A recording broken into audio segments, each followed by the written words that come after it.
C'est un travail de fourmi auquel s'attaque Frédéric Cousset. Il recense tous les morts de la Grande Guerre née dans la Vienne. 12 000 fiches à saisir depuis ce site du ministère de la Défense. Des informations qu'il croise avec les archives départementales avant de les publier sur son blog à l'occasion du centenaire. On retrouve ses parents, son signalement, son état civil, ses classes où il y a eu le certificat de bonne conduite accordé, et puis son parcours militaire où il a été tué à l'ennemi le 13 décembre 1914, voilà, en Belgique. L'article sortira 100 ans jour pour jour après la mort du soldat au front.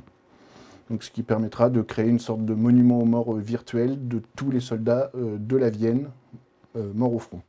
La tâche n'est pas toujours simple, il y a parfois des erreurs administratives et il y a surtout ceux qui ne sont pas officiellement morts pour la France. Qui sont morts de suicide, d'aliénation, de maladie, qui n'ont pas été imputables au service.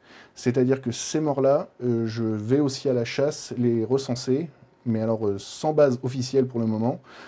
Et donc pour la Vienne, je ne saurais dire combien il y en a actuellement, mais je sais qu'il y en a.